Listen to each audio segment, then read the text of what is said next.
Hello, good morning everyone. आज हम करेंगे क्लास 11th का अकाउंटेंसी में टॉपिक बिल ऑफ एक्सचेंज का। बिल ऑफ एक्सचेंज क्या होता है, क्यों बनाया जाता है, कब बनाया जाता है, ये सब आज हम डिस्कस करने वाले हैं। अब आज के टाइम में कोई भी बिजनेस है उसमें नंबर ऑफ ट्रांजैक्शंस होती हैं। उन ट्रांजैक्शंस में से कोई ट्रांजैक्शन कैश बेसिस पे होती हैं और कुछ ट्रांजैक्शंस होती हैं क्रेडिट बेसिस पे। कुछ ट्रांजैक्शन जो कैश बेसिस पे हैं वो कैसे होंगी, बायर ने सेलर से कुछ परचेज किया और उसके बदले में उसने कैश दे दिया। लेकिन कुछ ट्रांजैक्शंस ऐसी हैं जिसमें बायर ने इमीडिएटली कैश पे नहीं किया, वो ट्रांजैक्शन हुई क्रेडिट बेसिस पे कि बाद में उससे पैसे आ जाएंगे। ठीक है, तो इसे हम एग्जाम्पल से स्टार्ट करते हैं। बिल ऑफ एक्सचेंज होगा क्या।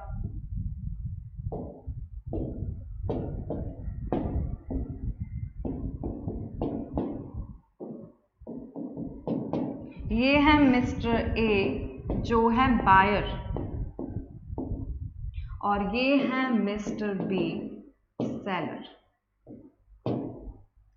मिस्टर ए ने मिस्टर बी से परचेज किया है सामान 50,000 रुपीज का, लेकिन इसने 50,000 रुपीज अभी पे वो नहीं कर सकता। मिस्टर ए जो है वो मिस्टर बी को 50,000 रुपीज कैश अभी नहीं दे सकता।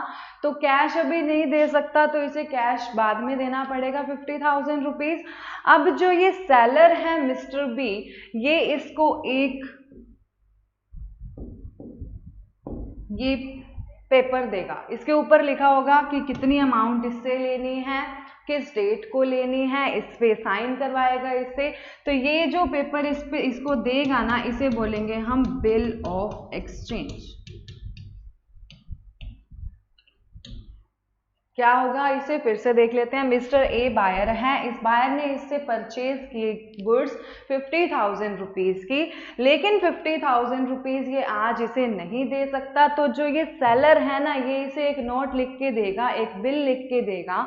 इस बिल के अंदर क्या मेंशन होगा, इसकी अमाउंट 50,000 रुपीज इसने अमाउंट इससे लेनी है, ये इस बिल में मेंशन होगा, और कौन सी डेट को लेनी है ये मेंशन होगा।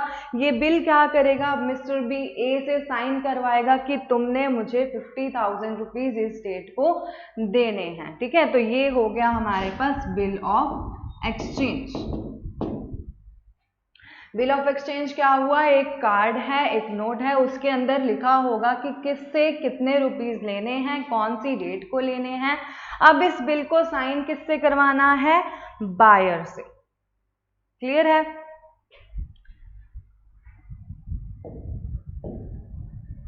अब देखो ये definition of bill of exchange.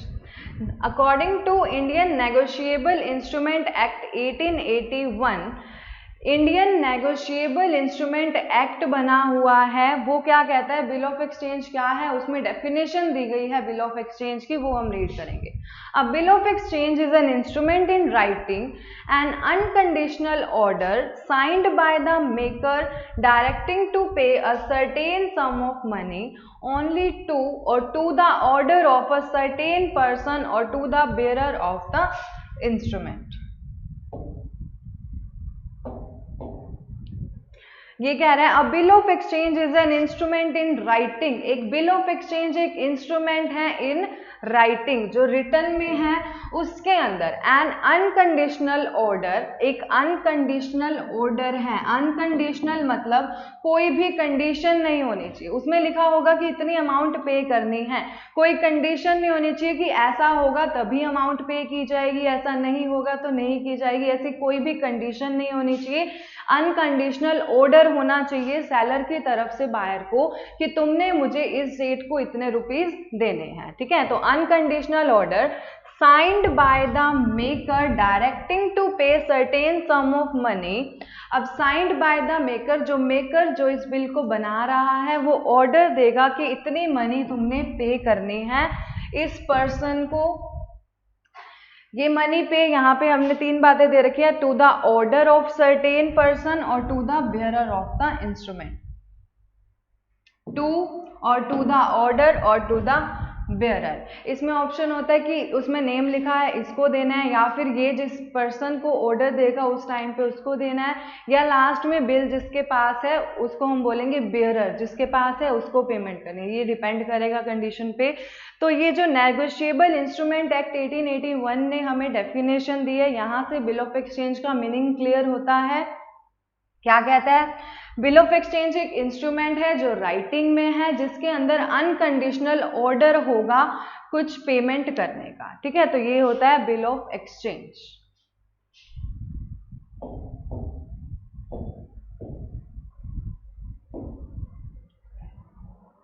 अब हम यहां से रीड करेंगे कैरेक्टरिस्टिक्स और features of bill of exchange. On the basis of above definition, following are the main characteristics of bill of exchange. First characteristics क्या है? A bill of exchange must be in writing. अभी जो इसकी definition दी थी उसके अंदर clearly mention था कि एक written document होगा। यहाँ भी ये कह रहा है कि bill of exchange जो है वो must be in writing, written में ही होना चाहिए। नेक्स्ट है it must contain an order to make payment and not a request, bracket में गिवन है। It must contain an order not a request to make a payment. इसके अंदर order होना चाहिए, रिक्वेस्ट नहीं होनी चाहिए पेमेंट करने की। ऑर्डर कैसे? सेलर ऑर्डर देगा कि इतनी अमाउंट पे करनी है, वो रिक्वेस्ट नहीं करेगा कि पे करो। नेक्स्ट है the order must be unconditional. जो ऑर्डर है वो अनकंडीशनल होनी चाहिए, कोई कंडीशन कोई शर्तें किसी टाइप की यहाँ नहीं होनी चाहिए। नेक्स्ट है the amount of bill of exchange must be definite. Definite का मतलब डेफिनेट है 50,000 है तो 50,000 ही रहेगी, ऐसे नहीं कि उसके इक्वल की अमाउंट या कोई कंफ्यूजन वाली अमाउंट होनी चाहिए, डेफिनेट अमाउंट होनी चाहिए। ठीक है। The date of payment must be fixed once. जो स्टार्टिंग में ही हमें पेमेंट की डेट को भी फिक्स कर लेनी चाहिए कि किस डेट को पेमेंट होगी, वो भी फिक्स होनी चाहिए। It must be signed by maker of the bill. जो मेकर होगा बिल का, जो बना रहा है, उससे साइन करवाने हैं इस बिल को, उसकी तरफ से साइन होने चाहिए। It must be signed by acceptor. जब उसने बिल लिखा तो खुद के साइन करे, और जिससे वो एक्सेप्ट करवा रहा है, सेलर है, सेलर ने बिल लिखा बायर के नाम पे, खुद से उसने साइन किए, उसके बाद अब वो बायर से भी साइन करवाएगा कि बायर अपनी एक्सेप्टेंस देगा कि ठीक है मैं इस डेट को पेमेंट दूंगा, और वो उसके नीचे सिग्नेचर कर देगा। अब नेक्स्ट पॉइंट है 8th पॉइंट यहाँ पे, the amount mentioned in the bill is payable either on demand और on the expiry of fixed period. जो अमाउंट मेंशन है वो या तो आइदर ऑन डिमांड पेबल होगी, जिस टाइम डिमांड करे उस टाइम पेबल होगी, या फिर कोई फिक्स पीरियड था, टाइम पीरियड था, उस टाइम पीरियड के एक्सपायर होने के बाद भी वो पेमेंट हो पाएगी। नेक्स्ट है 9th point, the amount is payable either to the bearer of the bill or to specific person और टू इज ऑर्डर। इस लाइन को अच्छे से समझते हैं, ये पहले भी आई थी। जो अमाउंट पेबल है, बिल में जो अमाउंट दी गई है पेमेंट करनी है, वो पेबल होगी either to the bearer of the bill. Bearer मतलब एंड में जिसके पास अब बिल है, उसे उसने बिल दिखाया और उसने पेमेंट कर दी, ये तो हो गया बेयरर। बेयरर के बाद है to a specified person. Specified person मतलब जिस पर्सन का स्पेसिफिक नेम होगा उसमें, उसी पर्सन को पे करनी है। या फिर टू हिज ऑर्डर, जिसको पेमेंट करनी है उसने ऑर्डर दे दिया कि मेरी जगह किसी और को पेमेंट कर दो, तो उस अकॉर्डिंग क्या हो जाएगा, ऑर्डर पे किसी और को पेमेंट हो जाएगी। ठीक है। Next, It bears stamps according to its amount or is drafted on a stamped paper of the court. उसके ऊपर कोर्ट की स्टैंप लगी होनी चाहिए उसकी वैल्यू के अकॉर्डिंग। तो ये इसके थे कैरेक्टरिस्टिक्स। फिर से एक बार देख लेते हैं कैरेक्टरिस्टिक्स क्या है। फर्स्ट है ये रिटर्न में होना चाहिए, इसके ऊपर रिक्वेस्ट नहीं होनी चाहिए, ऑर्डर होना चाहिए पेमेंट का, और अनकंडीशनल होनी चाहिए। अमाउंट जो है वो डेफिनेट होनी चाहिए इसमें, और पहले ड्रॉअर इस पे साइन करवाएगा, फिर एक्सेप्टर एक्सेप्टेंस देते हुए इसके ऊपर साइन करेगा। ये पेबल हो सकता है बेयरर को या स्पेसिफिक पर्सन को, या फिर उसके ऑर्डर पे भी किसी को पे कर सकते हैं, और इसके ऊपर लास्ट में बता रहा है ये स्टैम्प्ड होनी चाहिए इसकी वैल्यू के अकॉर्डिंग। तो ये हो गए बिल ऑफ एक्सचेंज के features.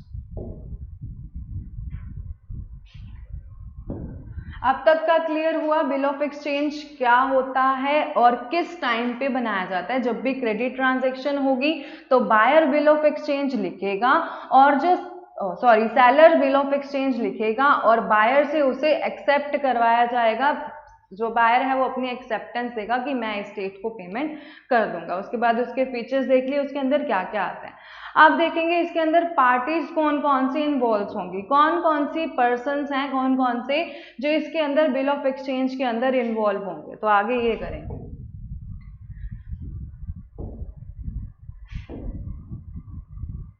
Parties to bill of exchange.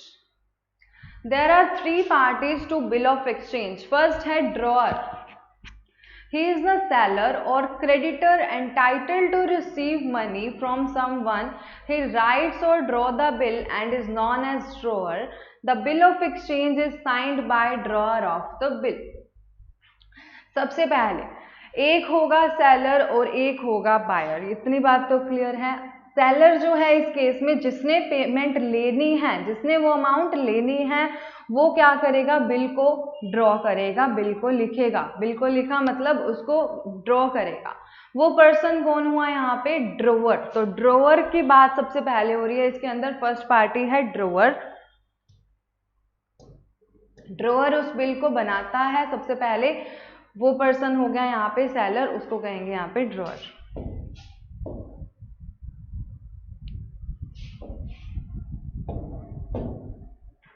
ड्रोअर के बाद है ड्रोई और acceptor. He is the purchaser or the debtor on whom the bill is drawn and who is liable to pay the amount mentioned in the bill. ये कौन होगा, purchaser और debtor. Debtor कौन होता है, जिसने पेमेंट देनी है। अब उसको on whom the bill is drawn, debtor उस सेलर के लिए ये डेटर है क्योंकि वहां से पेमेंट आनी है इसको। अब इसने पेमेंट देनी है, ये कौन हुआ यहाँ पे, ड्रोई। फर्स्ट कौन था, ड्रोवर जो बिल लिख रहा है। सेकंड जिसके नाम पे बिल लिखा, जिससे पेमेंट लेनी है, वो कौन होगा, ड्रोई। यहाँ या फिर हम इसे एक्सेप्टर भी बोलते हैं क्योंकि वो बिल को एक्सेप्ट करके देता है। He accepts to pay the amount by writing the word accepted on the bill and then signs it. A bill is called a draft before its acceptance. अब जब उसने बिल लिख दिया, ड्रोअर ने बिल लिख दिया, अब जो ड्रोई है वो उसे एक्सेप्ट कर लेगा और उसके ऊपर लिखेगा accepted and then signs it, और उसके बाद इस पे साइन कर देगा। तो 2 पार्टीज क्लियर है अब तक की। फर्स्ट है ड्रोवर, सेकंड है ड्रोई। ड्रोअर कौन हुआ यहाँ पे, जिसने बिल लिखा, और ड्रोई कौन है, जिसने उस लिखे हुए बिल को एक्सेप्ट किया by signing it. Next person है यहाँ पे पेई। पेई थर्ड पर्सन कौन सा इन्वॉल्व होगा यहाँ पे, देखो, the person to whom the payment is to be made is called payee. अब जो ड्रोई है, एक्सेप्टर है, वो क्या करेगा, ड्यू डेट को पेमेंट करेगा। ड्यू डेट क्या होगी यहाँ पे, उस बिल के अंदर जो डेट मेंशन होगी कि इस डेट को पेमेंट करनी है। तो जब वो ड्यू डेट या मैच्योरिटी डेट आ जाएगी तब उसकी पेमेंट की जाएगी। पेमेंट जो रिसीव करेगा वो होगा यहाँ पे पे।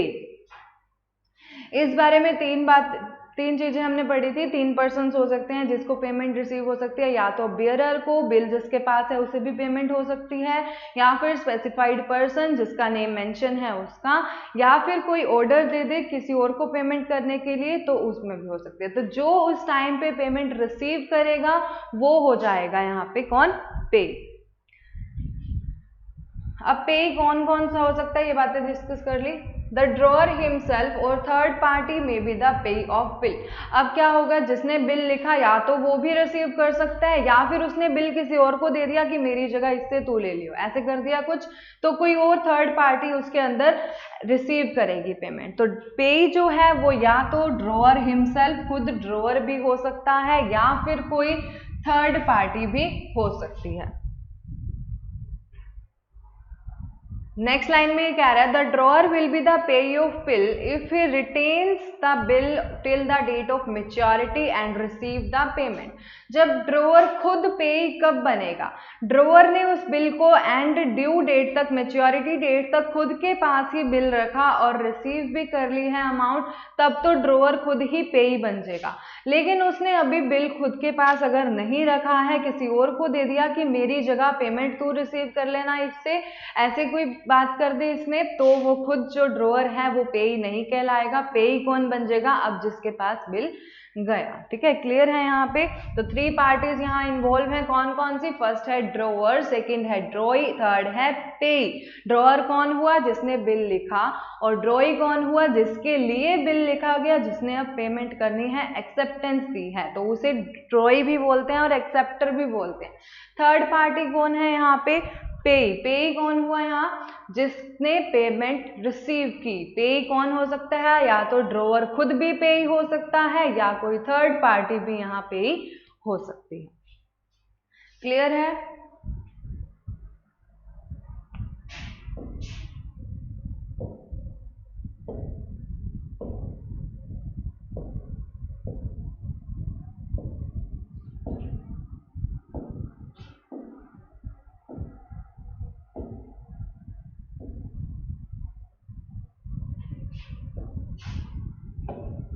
यहाँ पे नीचे एक एग्जाम्पल गिवन है, वो पहले रीड करेंगे। यहाँ एग्जाम्पल है, on 1 July 2019 Karuna Sagar of New Delhi sells goods of value 5 lakh to Prem Kishore of Jaipur on credit, the payment of which is to be made after 2 months.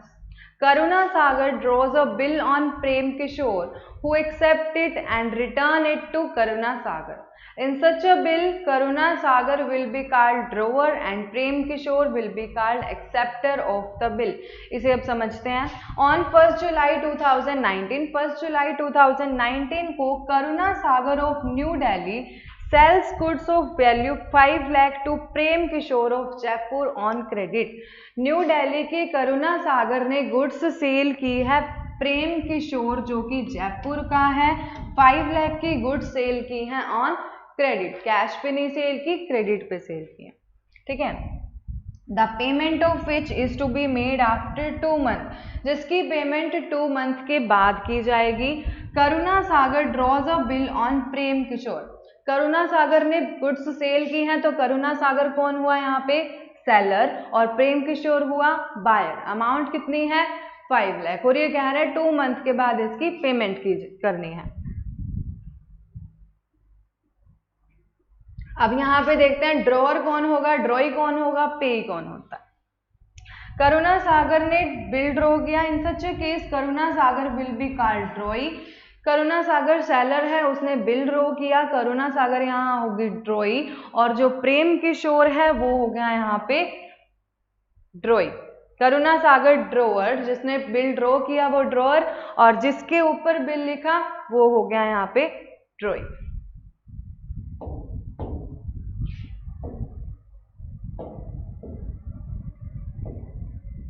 ये है बिल ऑफ एक्सचेंज, ऐसा दिखता है बिल ऑफ एक्सचेंज। इसके ऊपर देखो क्या क्या है। फर्स्ट कंडीशन थी ये रिटर्न में होना चाहिए, रिटर्न में है।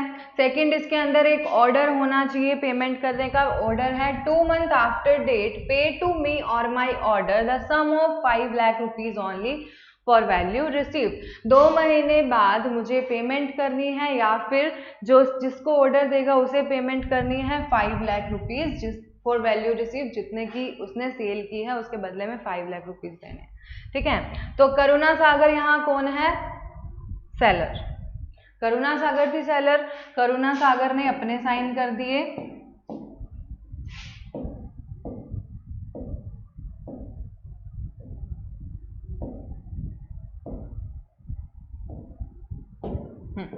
करुणा सागर, उसका एड्रेस, और यहाँ पे उसके बाद ये बिल लिखने के बाद एक्सेप्ट भी करवाना है। एक्सेप्टर ये प्रेम किशोर, एक्सेप्टेड लिख दिया और अपने साइन कर दिए प्रेम किशोर, और इसका एड्रेस।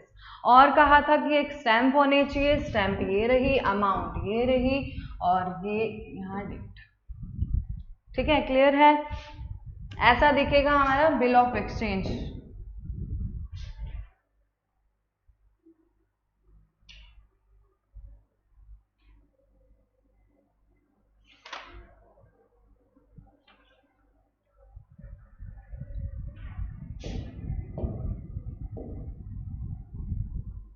यहाँ तक सब क्लियर है? बिल ऑफ एक्सचेंज का मीनिंग, फीचर्स और बिल ऑफ एक्सचेंज कौन कैसे लिखता है, पार्टीज इसके अंदर कौन कौन सी इन्वॉल्व है, यहाँ तक सब क्लियर है।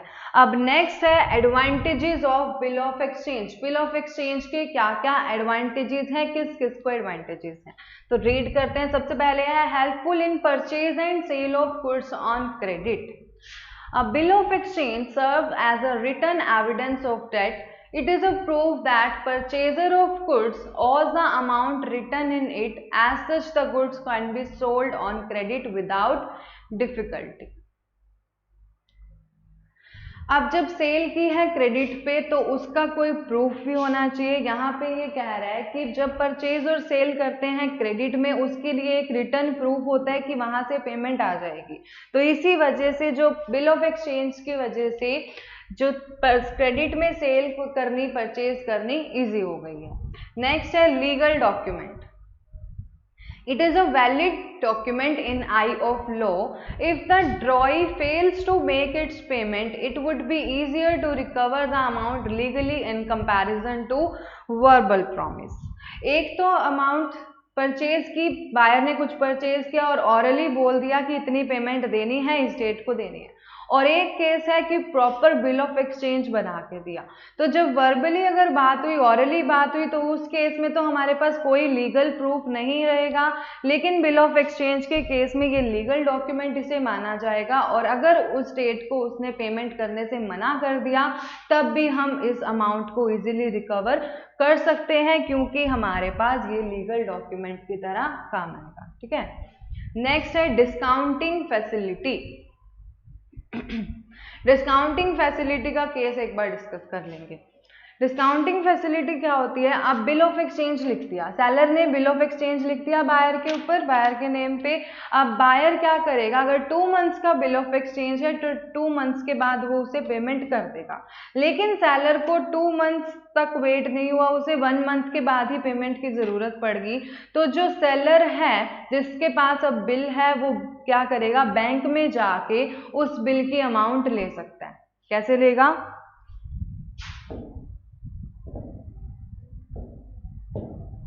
देखो, ये मिस्टर ए था बायर, या इसे हम बोलेंगे ड्रॉई। ये है मिस्टर बी ड्रॉवर। इसने बिल लिखा, इसके ऊपर बिल लिखा, ये इसके पास अब बिल ने साइन, इसने साइन करवा लिए, एक्सेप्ट हो गया बिल। मिस्टर ए ने इस बिल को एक्सेप्ट कर दिया। बिल में 50,000 रुपीज हैं। 50,000 रुपीज 2 मंथ्स के बाद इसे मिलेंगे, ए देगा इसे 50,000 रुपीज। लेकिन इसे 2 मंथ्स तक का वेट नहीं है, 1 मंथ के बाद ही इसे पेमेंट की जरूरत है। तो ये क्या करेगा, मिस्टर बी बैंक के पास जाएगा। ठीक है, मिस्टर बी क्या करेगा, इस बिल को लेके बैंक के पास जाएगा कि मुझे अभी पैसों की जरूरत है। तो बैंक क्या करेगा, इससे ये बिल ले लेगा और बिल में लिखी हुई जितनी भी अमाउंट है उसमें से कुछ अमाउंट कट करके, जिसको बोलते हैं डिस्काउंटिंग चार्जेस, ठीक है, कुछ डिस्काउंटिंग चार्जेस कट करके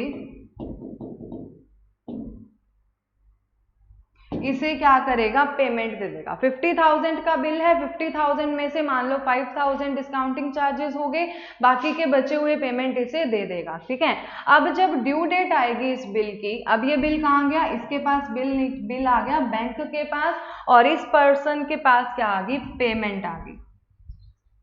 ठीक है, बैंक ने अभी इसे पेमेंट दे दी है, कुछ डिस्काउंटिंग चार्जेस, कुछ अमाउंट कट करके इसे पेमेंट दे दिया। अब ये बिल बैंक के पास चला गया। बैंक क्या करेगा, अब जब इस बिल की ड्यू डेट आएगी तो ड्यू डेट को मिस्टर ए इसको पेमेंट नहीं देगा, बैंक को पेमेंट देगा, क्योंकि वो बिल अब है बैंक के पास। क्लियर हुआ ये पॉइंट? बिल ऑफ एक्सचेंज में ये फैसिलिटी होती है कि बैंक से डिस्काउंटिंग करवा सकते हैं, तो ड्यू डेट तक का वेट करने की ज़रूरत नहीं है। आज अगर पेमेंट की ज़रूरत है, हमारे हाथ में ये बिल ऑफ एक्सचेंज है, तो इस बिल ऑफ एक्सचेंज को बैंक में ले जाकर बैंक से इसे अभी क्या करवा सकते हैं, डिस्काउंटिंग करवा सकते हैं इस बिल की, और पेमेंट अभी हम रिसीव कर सकते हैं। ठीक है, ये पॉइंट क्लियर हुआ।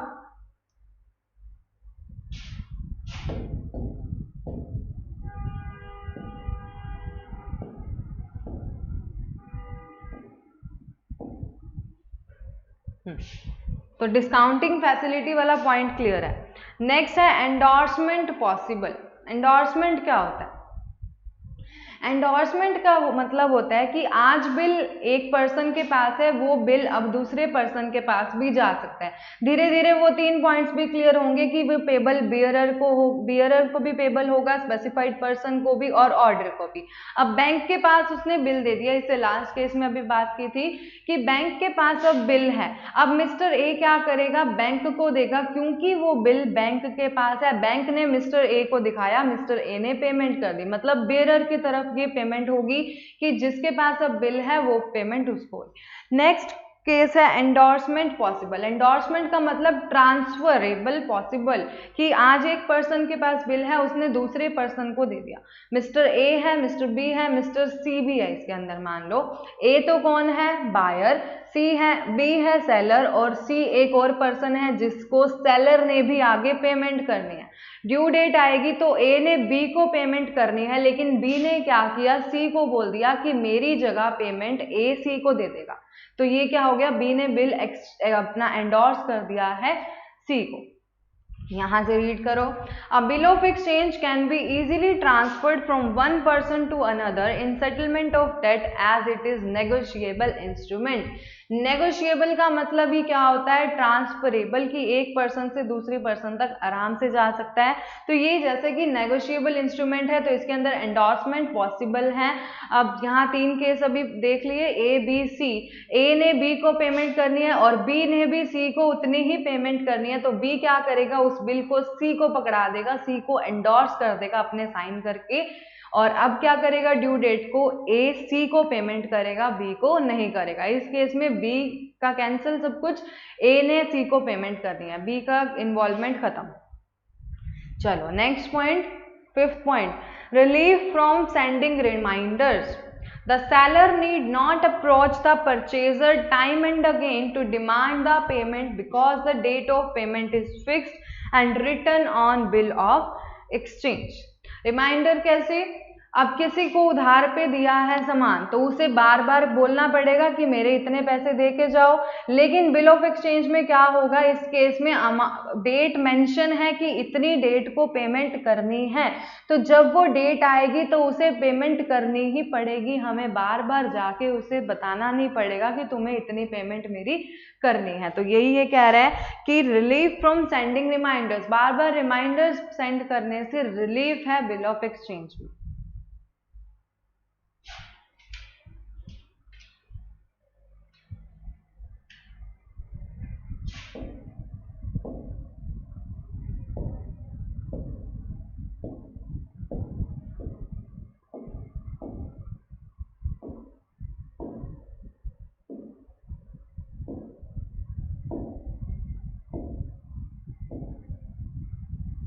चलो ये हमारे हो गए एडवांटेजेस। एडवांटेजेस एक बार फिर से देख लेते हैं क्या क्या थे। परचेज और सेल करनी क्रेडिट बेसिस पे अब इजी हो गई है। नेक्स्ट है लीगल डॉक्यूमेंट की तरह काम करेगा। अगर हम ऑरली बात करते हैं सिर्फ, तो उस केस में प्रॉब्लम हो सकती है अगर पेमेंट वो ड्यू डेट पे नहीं देता तो, लेकिन इस केस में ये लीगल डॉक्यूमेंट की तरह काम करेगा। नेक्स्ट है डिस्काउंटिंग फैसिलिटी। इस केस में बिल ऑफ एक्सचेंज के केस में बैंक जो है वो डिस्काउंटिंग फैसिलिटी भी देगा। नेक्स्ट पॉइंट है एंडोर्समेंट पॉसिबल। इस बिल ऑफ एक्सचेंज के केस में एंडोर्समेंट पॉसिबल है क्योंकि ये नेगोशिएबल इंस्ट्रूमेंट है। अगर किसी एक पर्सन ने दूसरे को पेमेंट करनी है तो वो bill of exchange easily transfer हो सकता है। ठीक है। नेक्स्ट है रिलीफ फ्रॉम सेंडिंग रिमाइंडर्स। बार बार हमें रिमाइंडर्स भी नहीं भेजने पड़ते। तो यहां तक ये क्लियर है बिल ऑफ एक्सचेंज के एडवांटेजेस।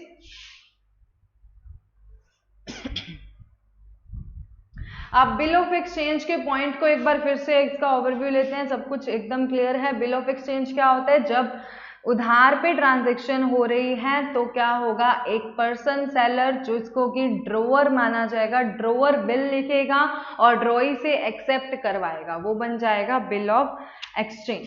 ठीक है, अब उसके बाद उसके फीचर्स, कैरेक्टरिस्टिक्स, एडवांटेजेस, स्पेसिमेन, ये सब क्लियर है। चलो नेगोशिएबल इंस्ट्रूमेंट्स की बात कर रहे हैं। फर्स्ट इंस्ट्रूमेंट तो था bill of exchange. Next second instrument है promissory note. Bill of exchange कौन लिखता है? सेलर की तुमने मुझे इतनी पेमेंट करनी है, वो उस बिल में ऑर्डर देगा कि इतने पेमेंट इस डेट को कर देनी है। नेक्स्ट है promissory note. Promissory note name से ही लग रहा है कि इसके अंदर प्रॉमिस होगा। क्या है, इसको यहां से रीड करते हैं। Sometimes the purchaser of goods or debtor himself write a note, signs it and give it to the seller of the goods. It is called promissory note. कभी कभी क्या होता है, जो परचेज कर रहा है गुड्स को वो खुद ही एक बिल लिख देगा। ठीक है, खुद ही एक बिल लिख देगा और साइन कर देगा और क्या करेगा, सेलर को दे देगा। इसे ही हम बोलेंगे promissory note. According to Indian Negotiable Instrument Act, a promissory note is an instrument in writing, not being a banknote or currency note, containing an unconditional undertaking signed by the maker to pay a certain sum of money to or to the order of a certain person. Promissory note क्या होगा, जो buyer है वो खुद ही क्या करेगा, एक promissory note लिख देगा, साइन करेगा और सेलर को दे देगा कि मैं प्रॉमिस करता हूं कि इस डेट को इतनी अमाउंट मैं तुम्हें दे दूंगा। ठीक है, उसके अंदर क्या होता था, बिल ऑफ एक्सचेंज के अंदर सेलर ऑर्डर देता था कि तुमने मुझे इतनी पेमेंट करनी है, लेकिन प्रॉमिसरी नोट में क्या होगा, बायर इस नोट को लिखेगा और उसके अंदर मेंशन करेगा कि I promise to pay this sum of money to on this date. ठीक है, तो ये हो गया यहाँ पे प्रॉमिसरी नोट। प्रॉमिसरी नोट के फीचर्स क्या है? फर्स्ट है it must be write in writing. उसकी तरह बिल ऑफ एक्सचेंज की तरह प्रॉमिसरी नोट भी राइटिंग में होना चाहिए, रिटर्न में होना चाहिए। नेक्स्ट है there must be a promise to pay a certain sum of money in it. इसके अंदर प्रॉमिस होना चाहिए, कुछ अमाउंट पे करनी है तो उसके लिए यहाँ पे प्रॉमिस होना चाहिए। For example, I O U ₹10,000 is not a promissory note because it is merely an acknowledgement of debt and there is no promise to pay. यहाँ पे लाइन ले रहा है आई ओ यू ₹10,000 कि मैंने तुम्हें 10,000 रुपीज देने हैं, सिर्फ इतना ही नहीं होना चाहिए, is not a promissory note. ये लाइन अगर इसने बोल दी तो ये प्रॉमिसरी नोट नहीं कहलाएगा। उसके अंदर क्या होना चाहिए, प्रॉमिस होना चाहिए। वो बोले कि I promise to pay you this sum. Next third point, the promise to make payment must be unconditional. For example, to pay ₹10,000 as soon as possible is not promissory note because it is not unconditional. जो promissory note है वो भी unconditional होना चाहिए, कोई condition नहीं होनी चाहिए। इसके अंदर ये कंडीशन दे रहा है, आई promise to pay 10,000 as soon as possible. मैं प्रॉमिस कर रहा हूँ 10,000 रुपीज दूंगा जितना जल्दी हो सके तब तक। ठीक है, उतना जल्दी, as soon as possible payment करूंगा। लेकिन यहाँ कंडीशन होगी as soon as possible, clearly कुछ मेंशन नहीं है, कंफ्यूजन है, तो इसके अंदर यहाँ कंडीशन नहीं होनी चाहिए, अनकंडीशनल होना चाहिए। नेक्स्ट है the amount to be paid must be specified, definite, amount definite होनी चाहिए। ठीक है, ऐसे नहीं कि मैं तुम्हें इतने उसके बराबर के सम दे दूंगा या जितना तुम्हारा वेट है उतना सम दे दूंगा, ऐसी कोई इसके अंदर कंफ्यूजन नहीं होनी चाहिए, डेफिनेट अमाउंट होनी चाहिए। 10,000 है तो 10,000 ही वहां मेंशन होनी चाहिए, कुछ और है तो कुछ और मेंशन होनी चाहिए, बिल्कुल डेफिनेट होनी चाहिए, कोई कंफ्यूजन या अनस्पेसिफाइड नहीं होना चाहिए। नेक्स्ट है it must be signed by the maker और प्रॉमिसर। साइन कौन करेगा यहाँ पे, मेकर या फिर प्रॉमिसर। मेकर कौन, जो बना रहा है, इस केस में कौन बना रहा है, बायर, जिसने पेमेंट करनी है, वो क्या कहलाएगा यहाँ पे, प्रॉमिसर, जो प्रॉमिस कर रहा है पेमेंट करने का। नेक्स्ट है द नेम ऑफ द पेई must be mentioned in it. पेई कौन होगा, पेई कौन होता है, अभी हमने 3 पॉइंट्स डिस्कस किए थे पार्टीज में। पेई कौन होगा? जिसको पेमेंट रिसीव होगी। जब ड्यू डेट आ जाएगी बिल की या फिर मैच्योरिटी डेट आ जाएगी तो उस डेट को जिस पर्सन को पेमेंट की जाएगी उसका नाम होगा पेई। तो प्रॉमिसरी नोट पे पेई का नेम क्लियरली मेंशन होना चाहिए। The promissory note can not be made payable to bearer. जो प्रॉमिसरी नोट है वो पेबल टू बियरर नहीं होगा। बियरर का मतलब जिसके पास बिल है उसे ही पेमेंट हो जाएगी, ऐसा प्रॉमिसरी नोट के केस में नहीं होगा। जिसको उसने पेमेंट करनी है उसे ही पेमेंट होगी। नेक्स्ट है it must be stamped according to its value. Bill of exchange की तरह इसको भी स्टैम्प होना चाहिए, इसके ऊपर भी स्टैम्प लगी होगी इसकी वैल्यू के अकॉर्डिंग। ठीक है, ये इसके फीचर्स हो गए।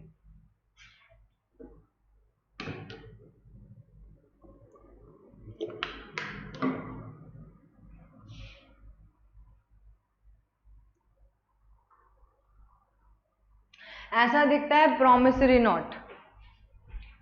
2 months after I promised to pay Shri Karuna Sagar or order the sum of rupees 5 lakh only for value received। Example हमने रीड किया था, करुणा सागर ने सेल किया है प्रेम किशोर को। ठीक है, करुणा सागर ने प्रेम किशोर को सेल की है 5 लाख रुपीस की। इसके अंदर बायर कौन हुआ? पेमेंट किसने करनी है? प्रेम किशोर ने पेमेंट करनी है। तो यहाँ पे ये प्रॉमिसरी नोट कौन ड्रॉ करेगा, कौन बनाएगा? ये खुद जिसने पेमेंट करनी है, प्रॉमिसर। प्रॉमिसर यहाँ क्या लिख रहा है? 2 months आफ्टर डेट, आज की डेट से 2 months बाद आई प्रोमिस टू पे श्री करुणा सागर, मैं प्रॉमिस करता हूं करुणा सागर को 5 लाख रुपीस देने के लिए। ठीक है, और क्या है नीचे साइन किए हैं प्रेम किशोर ने, उसका एड्रेस है। यहाँ पे किसको दे रहा है? ये करुणा सागर को। यहाँ स्टैंप है, यहाँ अमाउंट मेंशन है और वहां पे आज की डेट मेंशन है। ये देखो, ये होगा यहाँ पे प्रॉमिसरी नोट, ऐसे दिखता है।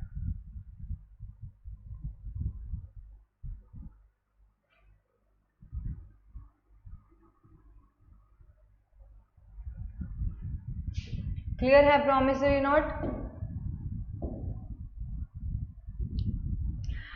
अब बिल ऑफ एक्सचेंज की तरह यहाँ पे भी कौन कौन सी पार्टीज इन्वॉल्व है वो देख लेंगे। पार्टीज कौन कौन सी है? फर्स्ट है मेकर। मेकर कौन होगा? He is the person who writes a promissory note and signs it. In the above specimen from the promissory note Prem Kishore is the maker. Promissory note में फर्स्ट पार्टी कौन है? Maker. Maker कौन होगा यहाँ पे? He is the person who write a promissory note. जिसने promissory note लिखा वो हो गया यहाँ पे मेकर। और उस केस में बिल ऑफ एक्सचेंज के केस में क्या कहा था उसे? ड्रोअर। और प्रॉमिसरी नोट में जो बिल लिखेगा, जो प्रॉमिसरी नोट लिखेगा उसको कहेंगे हम मेकर। इसमें क्या रहा है, जो हमने लास्ट वो देखा था उसके अंदर प्रेम किशोर मेकर था। नेक्स्ट है पेई। एक होगा मेकर और सेकेंड पार्टी इसके अंदर है पेई। पेई कैसे? जैसे उस केस में थी, पेई कौन होगा? जिसे पेमेंट रिसीव होगी। He is the person who is entitled to get the payment. In the above case Karuna Sagar is the payee. जिसे पेमेंट रिसीव करनी है वो हो जाएगा यहाँ पे पेई। ठीक है, there is no acceptor in case of promissory note because the maker himself is liable to pay the amount। Bill of exchange के केस में कौन कौन सी पार्टीज थी? ड्रोअर, ड्रॉई और पे। ठीक है, ड्रॉई किसको कहते थे? जो बिल को एक्सेप्ट करता था। लेकिन इस केस में कह रहा है कोई भी एक्सेप्टर नहीं होगा। एक्सेप्टर क्यों नहीं होगा? क्योंकि जिसने पेमेंट करनी है वो खुद ही बिल को लिख के दे रहा है, तो एक्सेप्टर यहाँ पे कौन होगा? यहाँ पे सिर्फ दो पार्टीज हैं, मेकर और पेई। मेकर कौन? जिसने बिल लिखा, और पेई कौन? जिसको पेमेंट रिसीव होगी। ठीक है, क्लियर है यहाँ तक?